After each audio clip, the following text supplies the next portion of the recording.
중국 정부가 경제 성장을 위해서 수출을 크게 늘리면서 이 세계 경제에 중국산 상품이 넘쳐나는 제2의 차이나 쇼크가 나타나고 있습니다. 문제는 그런 차이나 쇼크가 글로벌 국가들에게도 영향을 미치지만 정작 중국 스스로에게도 엄청난 재앙이 되어 돌아오고 있다는 점입니다. 중국의 과욕이 부른 이 차이나 쇼크에 대해서 Y타임스가 추적해 봤습니다. 지금 시작합니다.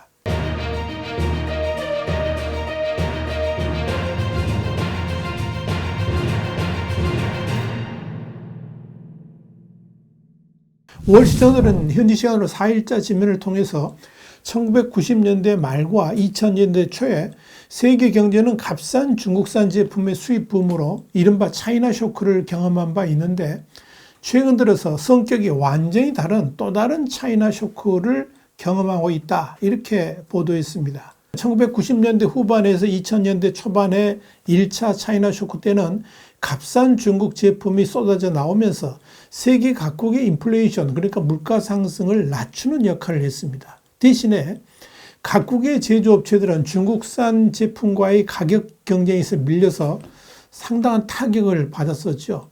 그러나 요즘은 과거와는 다르게 중국이 세계 경제 빅2로 성장을 했고, 미국을 비롯한 선진국들은 중국을 경쟁 대상으로 보면서 견제를 하고 있어서 이전과는 다른 양상이 펼쳐지고 있다는 것이 월저널의 평가입니다. 실제로 지금의 중국 업체들은 중국 내수보다는 글로벌 경쟁을 염두에 둔 생산을 하고 있는데, 이 중국의 기업들이 이런 내수로 흡수되는 것보다 훨씬 더 많은 생산을 할 수 있는 것은 정부가 앞장서서 저리 대출을 해주기 때문에 가능하다, 이렇게 볼 수 있습니다.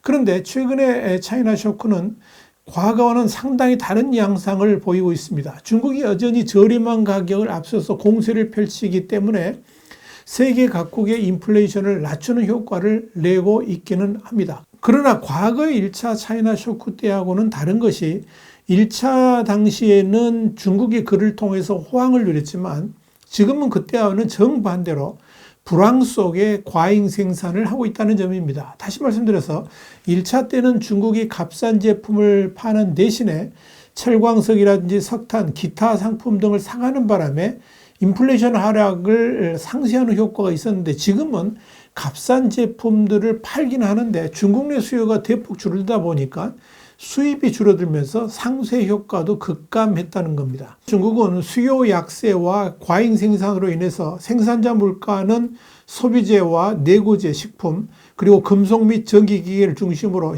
16개월 동안 하락하고 있습니다. 이런 디스인플레이션의 영향은 전 세계적으로 나타나고 있습니다. 1월 미국의 중국산 수입품 가격은 전년 동월 대비 2.9% 하락한 반면에 유럽연합, 일본, 멕시코의 수입품 가격은 모두 상승했습니다. 자, 이런 가운데 1차 때와는 다르게 중국 경제의 규모가 훨씬 커졌다는 점도 변수입니다.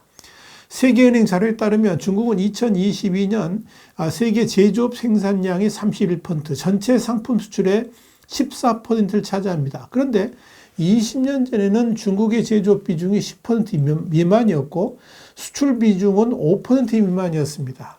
더더욱 눈여겨볼 것은 2000년대 초반에는 중국이 과잉 생산을 하면서 다른 나라들의 공장들이 문을 닫는 일들이 벌어졌지만, 지금은 1차 차이나 쇼크 때하고는 다르게 그때의 경험 때문이기도 하고 또 지정학적 긴장이 고조되면서 미국 등을 비롯한 글로벌 국가들이 자국 산업 보호에 막대한 자금을 쏟아붓고 있습니다. 이런 글로벌 국가들의 자기 방어적 경제는 중국을 코너로 몰아넣고 있습니다. 세계적인 배터리 제조업체인 CATL의 경우는 세계의 배터리 수요 대부분을 중국 내 공장에서도 충분히 생산할 수가 있는데, 지정학적 이유 때문에 글로벌 국가들이 중국산 제품에 대해서 수입을 규제하고 나서니까 어쩔 수 없이 해외에 공장을 짓는 방향으로 규제를 회피하려고 하고 있습니다. 그러다 보니까 글로벌 경제 시장에는 생산품은 넘쳐나는데 반면 소비가 이를 따라가지 못하는 현상이 일어나고 있는 겁니다. 이런 현상은 당연히 가격 하락을 불러오게 됩니다. 이에 대해서 게이브 카울 드레이고노믹스의 토마스 캐토리 중국 전략가는 중국이 세계 물가에 미치는 영향은 디스인플레이션, 그러니까 물가 상승 둔화 쪽으로 분명히 기울고 있다라고 말했습니다. 이런 중국의 생산 전략에 대한 글로벌 국가들의 반발은 매우 거셉니다. 미국과 유럽, 일본 등은 중국산 제품이 대거 유입됨으로 인해 가지고 또다시 자국 제조업이 붕괴되는 것을 결코 원하지는 않습니다. 그래서 글로벌 국가들은 자국의 주요 전략 산업에 수십억 달러의 지원을 하고 있고, 또한 중국산 제품이 저렴한 가격으로 시장을 공략하지 못하도록 이 중국산 제품에 이미 관세를 부과했거나 부과할 태세를 보이고 있습니다. 글로벌 시장 상황이 이렇다 보니까 중국은 값싼 가격을 무기로 선진국 시장이 아닌 중진국 아래의 국가들을 겨냥한 수출 시장을 개척해 할 수 있을 겁니다. 그러나 그런 나라들은 이 중국 제품의 공세로 말미암아서 미국 등 서방 국가들이 1차 차이나 쇼크 때 겪었던 일들이 나타날 수는 있겠지만, 문제는 시장 규모가 별로 크지 않다는 점에서 중국 경제를 활성화시키는 데는 역부족일 가능성이 높습니다. 이렇게 글로벌 시장으로 나가는 중국 경제의 추진력이 약화되면서 중국 내부는 엄청난 위기의 소용돌이 속으로 빠져들고 있습니다. 사우스차이나 모닝포스트는 지난 2월 27일 중국 경제는 지난해 5.2%의 성장률을 기록했다고 하지만 소비자나 고용시장에서 그런 성장률을 체감하지 못하고 있다 그러면서 수출 급감이 일자리 부족을 불러오고, 이는 또다시 임금 하락으로 악순환되는 과정 속으로 빠져들고 있다고 보도를 했습니다. 사우스차이나 모닝포스트에 따르면 실제로 중국 춘제 연휴가 다 끝나가기도 전인 중국 광저우의 마윈 기차역에는 중국 남부의 제조업 중심지인 광둥성에서 일자리를 차지하기 위해 일찍 고향을 떠나온 노동자들로 가득했습니다. 자동차 부품 공장에서 일자리를 찾으려 한다는 30대의 쉬차오 씨는 일자리가 많이 없다고 들었다 그러면서 임금도 높지 않다고 해 걱정이다, 이렇게 말을 했습니다. 사우스차이나 모닝포스트는 이렇게 최근 중국의 경기 불황이 수출 감소, 일자리 감소, 임금 하락에까지 이르러서 일반 노동자들의 고통이 커지고 있다 그러면서 실제로 춘제 이후 중국의 가장 많은 농촌 이주 노동자들이 찾는 지역인 광둥성의 수출 중심지 둥간의 일자리 수는 16만 3천 개에 불과한 것으로 나타나는데, 이는 지난해 17만 6,500명, 2022년 25만에서 30만 명 사이였던 것에 비해서 줄어든 수치다, 이렇게 전했습니다. 이와 관련해서 저장성의 수출용 조명 제품 제조업체 대표인 저스틴 쉬는 수출 주문량이 줄어들면서 일보다 근무자가 더 많아진 상황이다, 이렇게 말을 했고, 또한 한 테크놀로지 업체의 매니저인 조 리비는 몇몇 공장들은 올해 들어서 아직 생산을 시작하지 못한 것으로 알고 있다 그러면서 수출 계약 부족과 운영난 때문이다, 이렇게 말했습니다. 이렇게 수출 감소로 일자리가 줄어들면서 노동자들의 임금도 하락하고 있습니다.